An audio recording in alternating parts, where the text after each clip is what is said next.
குடும்பத்தில் பிரச்சனை வந்தால் கவலை இல்லை, பேசி தீர்த்து கொள்ளலாம். குருநாதரிடம் பிரச்சனை வந்தால்? என்ன சொல்கிறாய்? மீண்டும் பாடசாலையில் ஏதாவது பிரச்சனையா? அடியேன் கூட தஞ்சமாம்பாள் தான் எதையோ புரிந்து கொள்ளாமல் ஏதோ சொல்லியிருக்கிறாள் என்று நினைத்தேன். அவைகள் மறுக்கக்கூடியதாக இருந்தாலும் எளிதில் மறக்கக்கூடியதாகவும் இருக்கிறது. ஆனால் பாடசாலையில் கல்வி கற்கப் போவது வேதத்தின் அர்த்தங்களை தெரிந்து கொள்வதற்காகத்தான். ஆனால் யாதவ பிரகாசரின் பாடசாலையில் மட்டும் அனைத்தும் அனர்த்தங்களாக இருக்கிறது. என்னவாயிற்று ராமானுஜா? யாதவ பிரகாச சுவாமிகளின் வியாக்கியானங்கள் நம் சம்பிரதாயத்திற்கு எதிராக இருக்கிறது. இருக்கட்டும், அதை திருத்தி பணி கொள்ளவே உன்னை எங்க அனுப்பி இருக்கிறோம். இன்று யாதவ பிரகாசர் சத்தியம் அனந்தம் பிரம்மம் மிக அழகாக ஆரம்பித்து அவசியமற்ற அர்த்தங்களுடன் அடியேனை கலங்கச் செய்து விட்டார். என் தந்தையிடமும் மாமா திருமலை நம்பிகளிடமும் பயின்ற சத் விஷயங்களை கொச்சைப்படுத்தி அடியேனை இம்சித்து விட்டார். பரம்பொருளானது சத்தியம், ஞானம், அனந்தம். இதை தவிர வேறு குணங்கள் பரபிரம்மத்திற்கு இல்லை. மொத்தத்தில் பிரம்மம் அதன் தன்மை என்று இரண்டு இல்லை. தன்மையே பிரம்மமாக இருக்கிறது. சத்தியம், ஞானம், அனந்தம் என்று பல்வேறு குணங்களை, பண்புகளை உடையது பிரம்மம் என்று சொல்லப்படுகிறது. இந்த குணங்கள் மட்டுமே பிரம்மம் என்று சொல்ல முடியாது. இந்த யாதவ பிரகாசனின் கருத்தை பொய் என்று உரைக்கும் இந்த ராமானுஜனை பாடசாலையை விட்டு துரத்தப் போகிறேன்.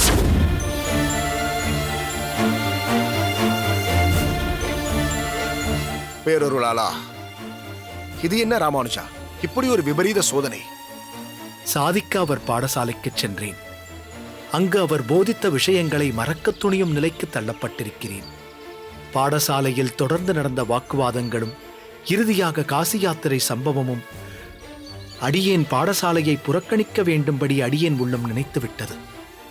எனினும் தங்கள் வற்புறுத்தலின் பெயரால் அடியேன் பாடசாலைக்கு சென்றேன். அடியேன் படும் வேதனையை தாங்கள் தான் தீர்த்து வைக்க வேண்டும். ராமானுஜா, உனது தந்தையும் மாமா திருமலை நம்பிகளும் அடியேனும் யாதவ பிரகாசரை பற்றி நன்கு அறிந்தவர்கள்தான். இருந்தும் உன்னை அந்த பாடசாலைக்கு அனுப்பியதற்கு கற்றது கடுகளவு, கல்லாதது உலகளவு என்பதை நினைத்துத்தான். ஆனால் சத்தியம், ஞானம், அனந்தம் பிரம்மத்தில் அவர் சொன்னது அனைத்துமே அசத்தியம், எவராலுமே ஏற்றுக்கொள்ள முடியாத ஒரு அனர்த்தம். வேண்டாம் ராமானுஜா, இனி நீ அந்த பாடசாலைக்கு செல்ல வேண்டாம். மீண்டும் யாதவ பிரகாசரே வந்து அழைத்தாலும் நீயும் சரி, அடியேனும் சரி, மறுத்து விடுவோம். நாளை முதல் உன் விருப்பப்படி சாலை கிணற்றிலிருந்து வரதனுக்கும் பெருந்தேவி தாயாருக்கும் தீர்த்த கைங்கரியம் செய்ய ஆரம்பித்து விடு. இதுவரை நீ கற்ற வேத சாஸ்திரங்கள் இனி நம் சம்பிரதாயத்தை நீ பூரணமாக அறிவதற்கு உனக்கு பயன்படட்டும். மிக்க நன்றி. தாங்கள் ஒருவேளை மீண்டும் அடியேனை அனைத்தையும் மறந்து பாடசாலைக்கு செல் என்று சொல்வீர்களோ என்று நினைத்தேன். இனி அடியேன் வரதனுக்கு தீர்த்த கைங்கரியம் செய்து கொண்டு தங்கள் நிழலிலேயே வாசம் செய்வேன். இது அடியேனின் எண்ணம் மட்டுமல்ல ராமானுஜா, பெருந்தேவி தாயாரின் எண்ணமும் கூட. புரியவில்லை சுவாமி. விந்தியமலை காட்டில் நீ திக்கு தெரியாமல் அலைந்து கொண்டிருந்த பொழுது உனக்கே என் பெருந்தேவி சமேதராய் இந்த தேவாதி ராஜன் வேடனாய் வேடுவச்சியாய் காட்சி கொடுக்க வேண்டும். உலகத்தாரின் தாகத்தையே தீர்த்து வைக்கும் அந்த தாய்க்கு எதற்கு தாகம் எடுக்க வேண்டும்?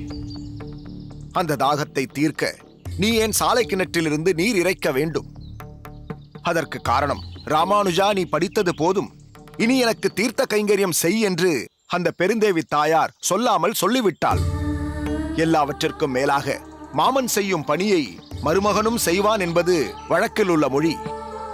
உன் மாமா திருமலை நம்பிகள் திருமலையில் ஸ்ரீனிவாச பெருமானுக்கு தீர்த்த கைங்கரியம் செய்கிறார். நீ அவரின் மருமகன். இங்கு காஞ்சியம்பதியில் வரதராஜனுக்கும் பெருந்தேவி தாயாருக்கும் தீர்த்த கைங்கரியம் செய்யப் போகிறாய். சலனமின்றி அகத்திற்குச் செல். உன் கவலைகளை மறந்து நிம்மதியாக இரு. நாளை காலை உதயமாகும் நாழிகையில் கோயிலுக்கு வந்து உன் கைங்கரியத்தை தொடங்கு. இனி உன் வாழ்வில் புது அத்தியாயம் தொடங்கப் போகிறது ராமானுஜா. தங்கள் சித்தம் சுவாமி. அடியேன் குழப்பத்துடன் வந்தேன், தெளிவடைந்து செல்கிறேன். மிக்க நன்றி சுவாமி. நன்றி என்ற வார்த்தையை சொல்லி அடியேனை அந்நியனாக்காதே. சென்று வா. அடியேன் தாசன்.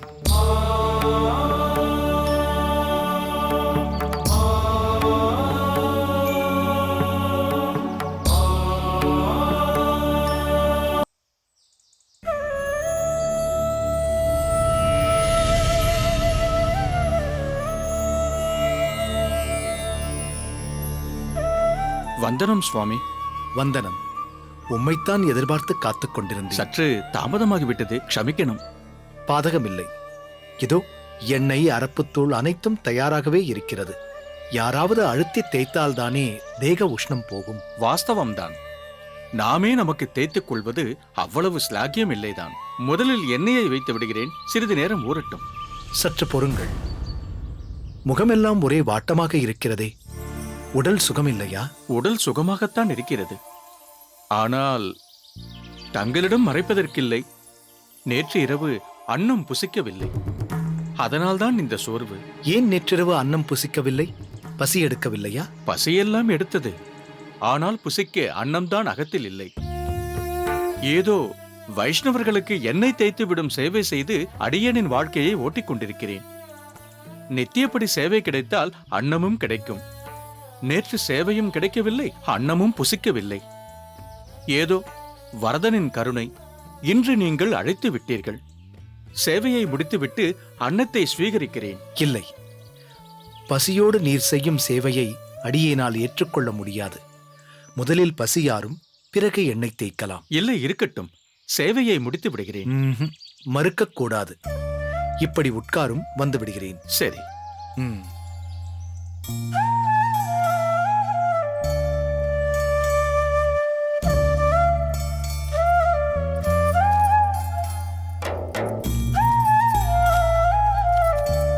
தஞ்சா, என்ன சுவாமி? எண்ணெய் தேய்க்க வந்திருக்கிறாரே பரந்தாமன், பாவம் பசியோடு வந்திருக்கிறார். அவருக்கு அன்னமிடு, பிறகு எண்ணெய் தேய்க்கட்டும். சரியாக போயிற்று. இப்பொழுதுதான் காய்கறிகளையே நறுக்கிக் கொண்டிருக்கிறேன். பிறகு எப்படி அன்னமிடுவது? இனிமேல் தான் தளிகையே செய்ய வேண்டும். அப்படியா? சரி, பழைய அன்னம் ஏதாவது கொடு. பசி ருசி அறியாது. பசித்தவனுக்கு பழைய அன்னமே பரமான்னம். நிச்சயம் ஸ்வீகரிப்பார். பழைய அன்னம் எங்கிருக்கிறது என்று சொல், அடியேனே பரிமாறுகிறேன். அது சரி.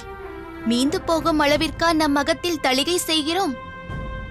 அளவோடு செய்வதற்கே நான் படும் பாடு எனக்குத்தான் தெரியும். பழைய அன்னமெல்லாம் இல்லை. தளிகை செய்தால்தான் உங்களுக்கே போஜனம்.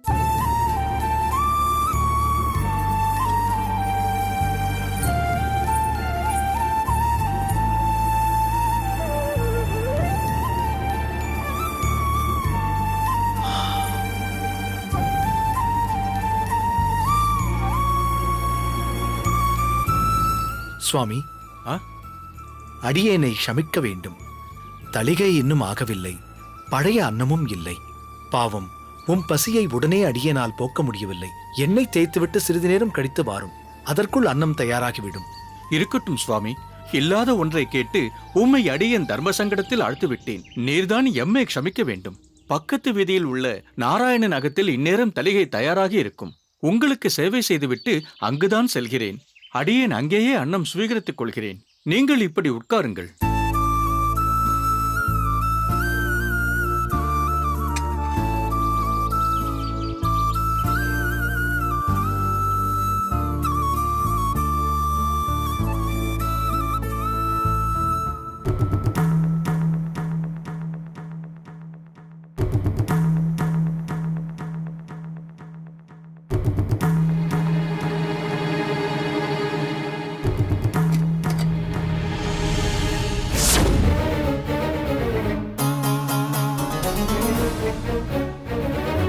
தஞ்சா,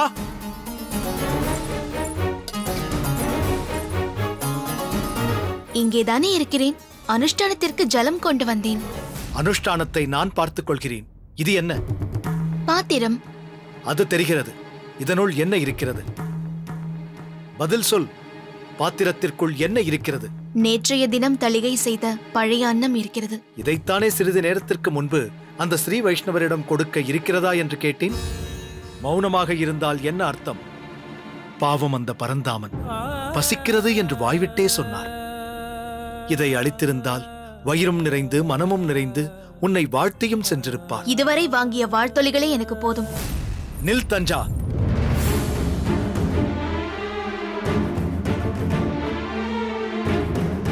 வைணவர்களின் வாழ்த்தொலிகளே போதுமென்று ஆகிவிட்டதா உனக்கு? இவ்வன்னத்தை நீயோ நானோ ஸ்வீகரிக்கப் போவதில்லை. பரந்தாமன் ஒரு ஏழை அந்தணன். பழைய அன்னமே யதேஷ்டம் என்று நினைப்பவர். தூக்கி எறியப் போவதை பரந்தாமனுக்கு அளித்தால் குறைந்தா போய்விடுவாய். குறையாது, தொடரும். என்ன பிதற்றல் இது? என்ன தொடரும்? ஒவ்வொரு முறை அந்த பரந்தாமன் வரும்போதும் இது போன்ற அன்னத்தை யாசிப்பார். நாமும் கொடுக்க வேண்டிய கட்டாயம் ஏற்படும். அது மட்டுமல்ல, அவருக்கு எப்பொழுதெல்லாம் பசிக்கிறதோ அப்பொழுதெல்லாம் புசிப்பதற்கு நம்மகத்தை தேடிக்கொண்டு வருவார். வருவோர் போவோர்க்கெல்லாம் அன்னம் அளிக்க நம்மகம் என்ன சத்திரமா? தஞ்சா, நீயா இப்படி பேசுகிறாய்? அடியேனால் நம்ப முடியவில்லை. நீ என்ன பேசுகிறாய் என்று உணர்ந்துதான் பேசுகிறாயா? நன்கு உணர்ந்துதான் பேசுகிறேன். தற்போது உள்ள குடும்ப சூழ்நிலையை உணர்ந்து அறிந்து பேசுகிறேன். எல்லாவற்றையும் யோசித்து செய்ய வேண்டியிருக்கிறது. என்ன யோசித்து செய்கிறாய்? தர்மசாஸ்திரம் என்ன சொல்கிறது என்று ஒரு க்ஷணம் யோசித்து பார்த்தாயா? கிரகஸ்தாஸ்திர தர்மத்தை கடைபிடிப்பவளாக இருந்தால் அகத்தில் தளிகை முடிந்தவுடன் வாசலுக்கு வந்து, யாராவது பசியோடு இருக்கிறீர்களா? எங்கள் அகத்தில் அன்னம் தயாராக இருக்கிறது, யாராவது வந்து ஸ்வீகரியுங்கள் என்று 3 முறை உரக்க அழைக்க வேண்டும். அப்படி யாரும் வராத பட்சத்தில்தான் அவள் அகத்திற்குள் சென்று குடும்பத்தோடு அன்னத்தை ஸ்வீகரிக்க வேண்டும். ஒருவேளை யாராவது வந்தால் முதலில் அவர்களுக்கு அன்னத்தை பரிமாறிவிட்டு பிறகு மிச்சம் மீதி இருப்பதைத்தான் அந்த குடும்பத்தில் உள்ளவர்கள் ஸ்வீகரிக்க வேண்டும். இதுதான் தர்மம். ஆனால் நீ பசி என்று கேட்டவனுக்கு அன்னமிடாமல் தவிர்த்திருக்கிறாயே, இது எவ்வளவு பெரிய அபச்சாரம் தெரியுமா? இது போன்ற பல சாஸ்திர நுணுக்கங்களை உணர்ந்தவர்தானே உன் தகப்பனாரும் உன் குடும்பத்தாரும். வழி வழியாக சாஸ்திரங்களை பின்பற்றுபவர்கள்தானே, அனுஷ்டிப்பவர்கள்தானே. அதை நீ அறியாமல் போனதுதான் அடியேனுக்கு வினோதமாக இருக்கிறது. வந்தவர் எண்ணெய் தேய்த்துவிட வந்திருக்கலாம், பரம ஏழையாக இருக்கலாம். எப்படி பார்த்தாலும் அவர் நம் அதிதி. அவருக்கு யதாசக்தி நம்மால் முடிந்த வகையில் உபசாரம் செய்து அனுப்புவதுதான் முறை. அதிதி தேவோ பவ என்பதுதான் நம் தர்மம். அதிதியை முறையாக போஷிக்காதது பாவம் என்றால், பசி என்று வெளிப்படையாக சொன்ன ஒருவரை, அதுவும் ஒரு ஸ்ரீ வைஷ்ணவரை, அன்னத்தை வைத்துக் கொண்டே இல்லை என்று சொல்லி அனுப்பியது மன்னிக்க முடியாத குற்றம், பெரும் பாவம். அதற்கில்லை, நான் வேண்டாம். இடும்பையால் அடர்ப்புண்டு இடுமினோ துற்றென்றி இறந்தவருக்கு இல்லையே என்று நெடுஞ்சொல்லால் மறுத்த நீ செய்கிறே நீ. பசிப்பிணியால் துன்புற்று அன்னத்தை யாசிப்பவருக்கு அன்னம் இருந்தும் இல்லை என்று மறுப்போரை என்னவென்று அழைப்பார்கள் தெரியுமா? நீசன். இன்னொரு முறை இந்த தவறை நீ செய்தால் அடியேன் பொறுத்துக் கொள்ள மாட்டேன். நில்லுங்கள். நான் எது வேண்டுமானாலும் ஆகிவிட்டு போகிறேன். தளிகை சற்று நேரத்தில் தயாராகிவிடும். போஜனம் செய்துவிட்டு பிறகு செல்லுங்கள். முதலில் பசித்திருப்பவர் புசித்து பசியாற வேண்டும். அவர் பசியாறினால்தான் அடியேன் மனதாரும், மனதாறினால்தான் வயிறும் ஆறும். அந்த ஏழை அந்தனர் எங்கே என்று தேடி கண்டுபிடித்து அவருக்கு கோயிலிலிருந்து பிரசாதத்தை பெற்றுக் கொடுத்து அவர் வாட்டத்தை போக்கும் வரை அடியேன் ஒரு சொட்டு ஜலம் கூட பருக மாட்டேன்.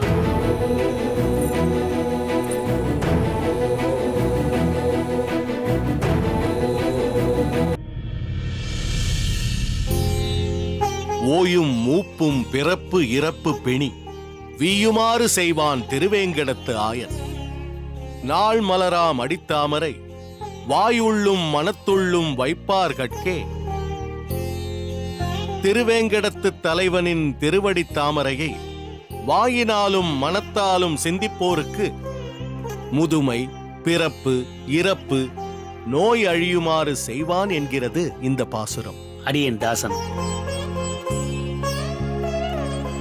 வாருங்கள்.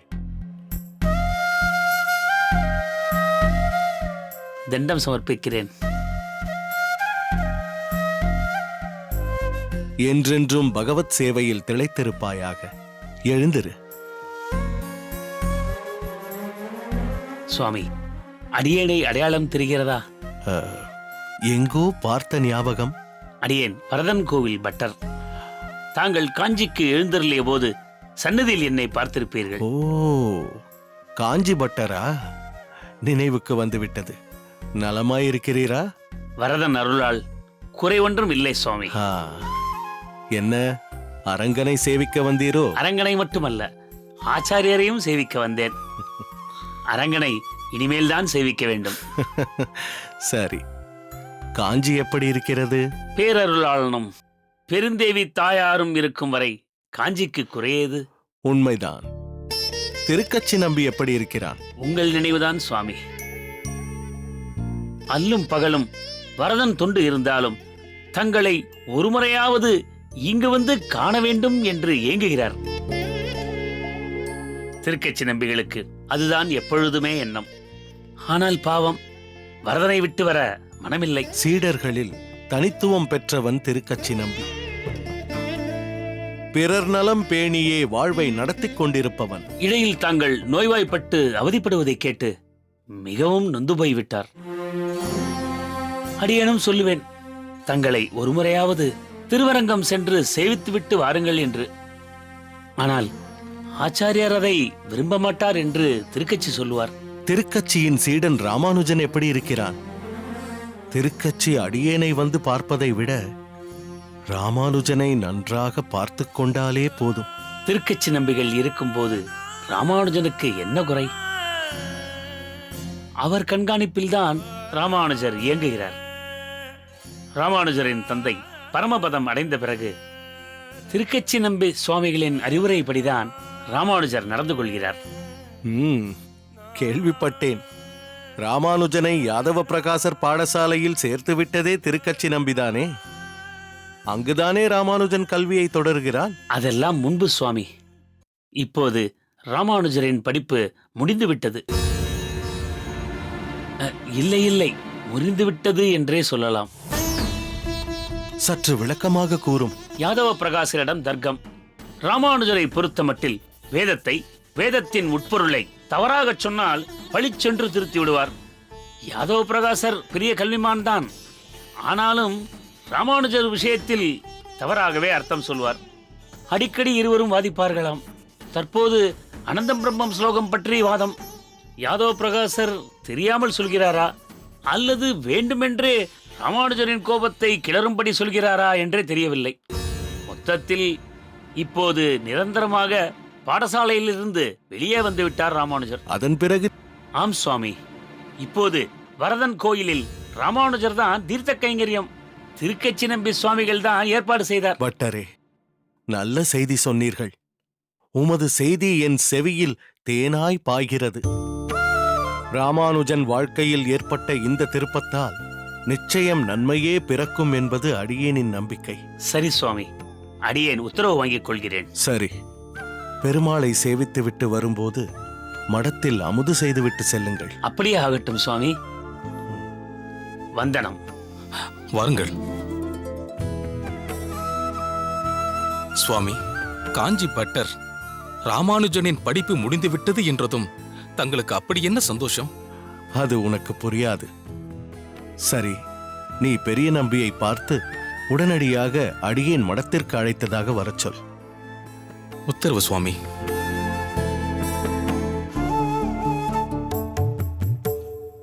ஹே ரங்கா, ராமானுஜனை இங்கு வரவழைக்கப் போகிறாயா?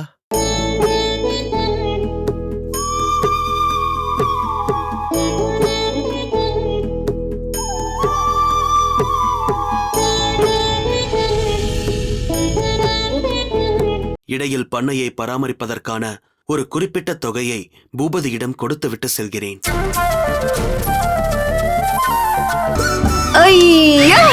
மணி 12 ஆயிடுச்சு. ஜாலி. இன்னையோட தூங்காம இருக்க வேண்டிய பத்தியும் முடிஞ்சு போச்சு. இப்ப நான் படுத்து தூங்க போறேன் பாரு, ஒரு தூக்கம். ஆஹா, இந்த ஜென்மத்துல நான் அப்படி ஒரு தூக்கம் தூங்கி இருக்கவே கூடாது. இந்த வார